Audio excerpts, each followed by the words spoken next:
It's not really a secret that much of the Jedi philosophy has strong roots in Buddhism. They dress as monks, they seek spiritual enlightenment, and most importantly of all, they strive to avoid all attachment to the physical world. And it works, for a time, until it all comes crashing down on them. Buddhist or Jedi philosophies can be great for spiritual growth, self-care, and doing good in the world, but they also have a dark side, ironically exposed by none other than the grandmaster Yoda himself. It's time to talk about Yoda's greatest failure, and why the Jedi fell. The Jedi philosophy of the prequels is a fairly simple one. Be selfless, be detached, help all life, and maintain stability for the galaxy. Easy enough, but also easier said than done. The Jedi run on this philosophy for thousands of years, maintaining peace throughout the Republic as essentially a wholesome police force. They're selfless, but children are taken at a young age and raised in the Jedi way to fit the philosophy. Basically a process of extreme indoctrination. Now, why, you might ask, would such peace-loving, wholesome Jedi feel obligated to indoctrinate young children with their beliefs? The answer is that their beliefs were never sustainable in the first place. The Jedi Order of the prequels was doomed to fail long before Anakin was born. Long before Palpatine was even born. The Jedi philosophy was one that emphasized extreme utilitarianism. Any Jedi would sacrifice their own life to save someone else's, and they would give up their own needs to support another's, and they would perform their duties in a pragmatic way as much as possible to maintain peace and stability for everyone they meet, friends and strangers alike. And that works, to an extent. And it can help society, to an extent, but it can't work long term. The problem with that Jedi philosophy is that it's short-sighted. Yes, sacrificing your own needs to help others and maintain stability in the universe can be good, but what about after that? Once you've made your sacrifice, then what? The universe may be better off, but you will likely be worse off, and those close to you might also be worse off. And that sacrifice may not have been worth the cost. And any person, no matter how in control they are of their own feelings, can only handle that kind of pressure for so long. Eventually, anyone would break. This is why the Jedi have to kidnap and indoctrinate children. This is why the Lost Jedi exist. This is why some Jedi become Sith. This is why the greatest Jedi of all time are often the ones who disobey Yoda's teachings and don't follow the Council's orders. The orders and the philosophy are just not sustainable. The most powerful case study for this is, of course, Anakin Skywalker. Taken at a slightly older age than most Jedi, Anakin was more able to question the Jedi way. He was able to see its flaws and point them out. He was able to go beyond them. Attachment is forbidden. Possession is forbidden. Compassion, which I would define as unconditional love, is central to a Jedi's life. So you might say that we are encouraged to love. But did Yoda recognize this, listen to his ideas, and improve the whole Jedi Order? No.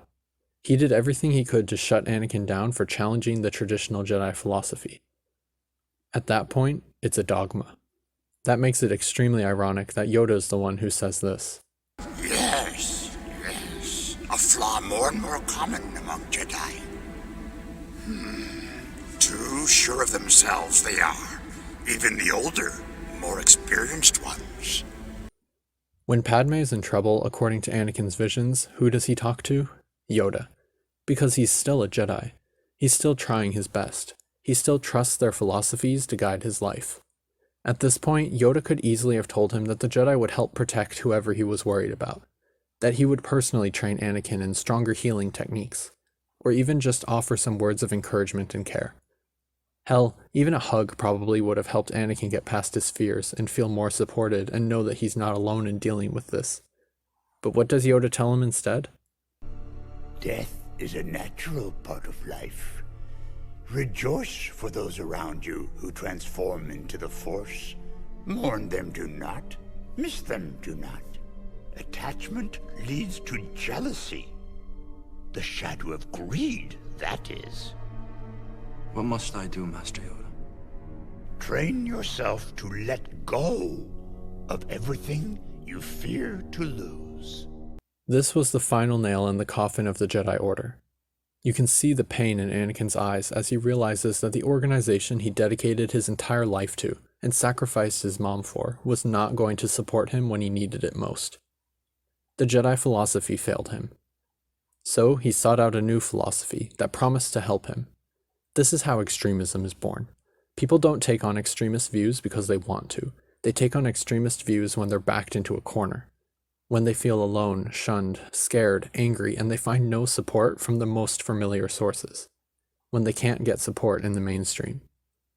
The Jedi may have been stable and reliable, but they didn't really offer any help.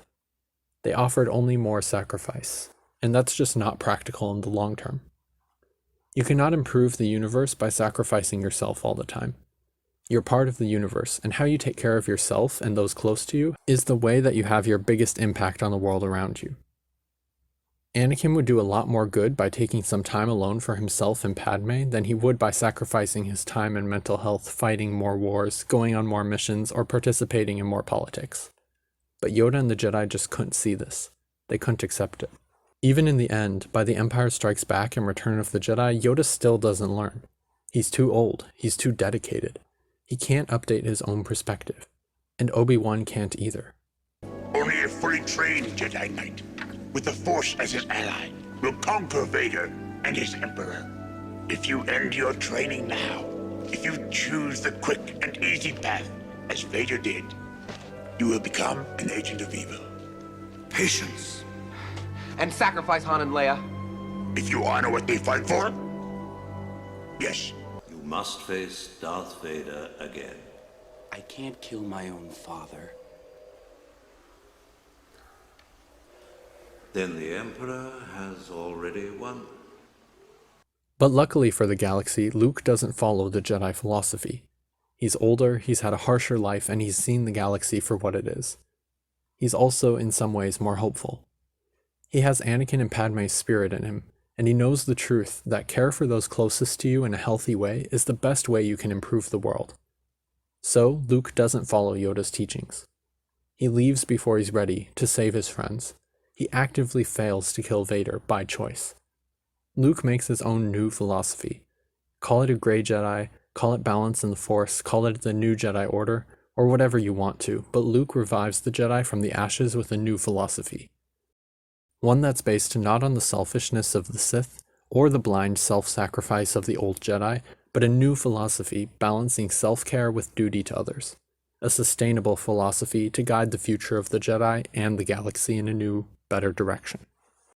The story could and should end there, but to take it a step further, this is one of the many reasons why The Last Jedi failed at storytelling. It's a powerful reason people hated Luke's arc in that movie, even if it was only subconscious. It makes no sense for Luke's new order to fall so quickly and easily, and it makes no sense for him to abandon Ben, and it makes no sense for him to turn his back on the Jedi, the Force, and his friends, because this is all the complete opposite of his role in the original story. Luke's entire purpose was to update the Jedi philosophy, to revive them from the ashes into a more durable order, and he does exactly that when he refuses to kill Vader in Episode 6. The sequels had a lot of problems, but this was among the worst ones. So, I highly suggest you check out the original Legends Expanded Universe books to see how Luke's new Jedi Order really took shape and improved the galaxy. It's well worth the read, but even without it, just ending with Return of the Jedi, it's still a fantastic story of overcoming personal bias and remembering that our philosophies must always evolve to be the best they can be, and that we need to take care of everyone, including ourselves. Thanks for watching. Let me know your thoughts on Jedi philosophy in the comments below. Hit like if you enjoyed the video, and I'll see you next time for more Star Wars.